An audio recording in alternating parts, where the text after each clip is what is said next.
Alright, let's talk about step 19, negotiating contracts. Alright, as a top producer and a market expert, okay, you need to really understand the true value of properties, and when you do know the true value, you can then negotiate a better price, or for the seller representing the sellers, or for the buyers representing the buyers. For example, if a house is overpriced, and you're representing the buyer, you definitely want to introduce to the seller the information that you have. So if you know every single active listing in your market, you can then negotiate better for your buyer. And also the same happens on the other side when you're representing the seller and you know the market inside out. Now the buyer's agent is coming in with an offer claiming something that is really not true because you know what the property value is based on all the information you collected already in the previews. You know every single active listing in the market, so you know that your listing is priced correctly. Therefore, you can protect the price in a better way. Now, you need to really understand negotiating is a process, okay? It's you have to create a win-win situation.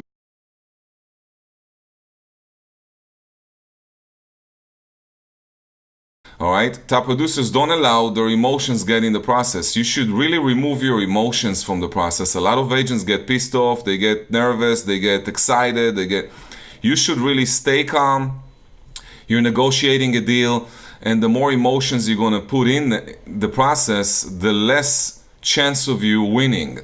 All right, so remember, you have to remove your emotions from the process, okay? And also understand that it's time sensitive and you got to stay on top of it the entire process, especially when you have a listing that's going to have a bidding war with a lot of other agents that are representing other buyers. All right, top producers understand they must set the stage for negotiations from day one. All right, so therefore what they do is when they take the listing, they take the time to explain the negotiation process to the sellers and go over all the options. Same needs to happen with the buyers. If you work with the buyer in the seller's market and you know that a lot of properties are selling on bidding wars, you need to explain to the buyers that if they like the property, they might need to go above asking. These are things that these things needs to take place before you start the process. So when you take a listing in your listing presentation, and you got to talk about it. And also you need to discuss that at the buyer's exclusive consultation meeting, explaining to the buyers in the process that this might happen specifically in a seller's market.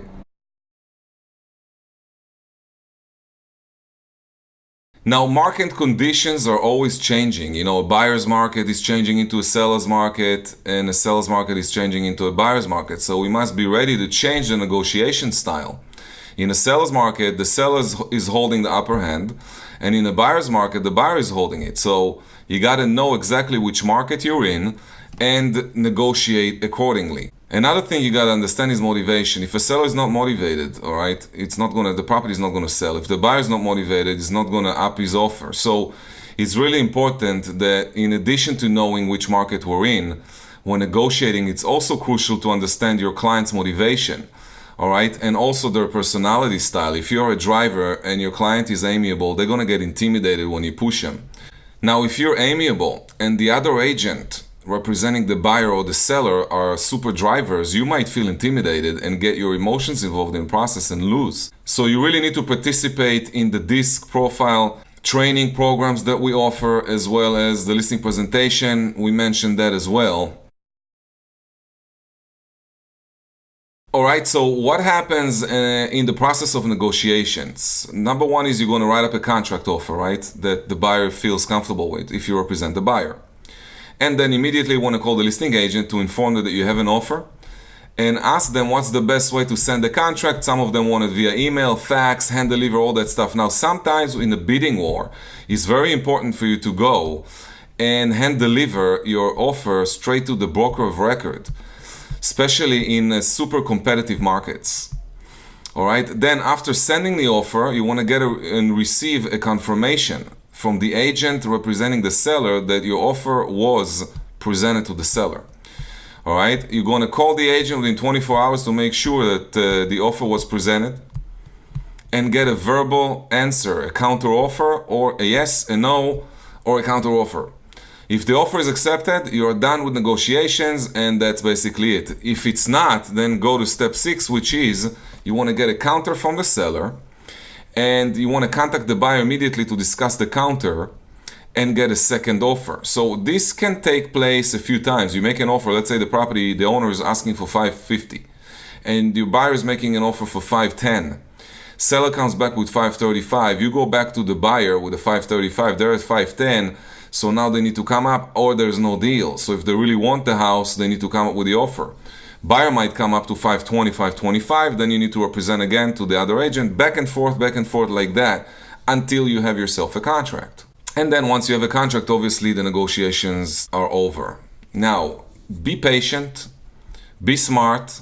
If you don't know what to do, consult with your broker, consult with your coach. If you're in my one-on-one coaching, one of my services that I give is we do deals together when I help you really in the process from A to Z. You have a difficult deal in the process, I can help you go represent it. I can help you with different ideas to create a creative deal that's going to help you close the deal. So we can do a lot of that stuff, and we're doing that for all of our one-on-one customers. You can go on the website and sign up for a free coaching call. Okay, that's it. Step 19. Let's go to step 20.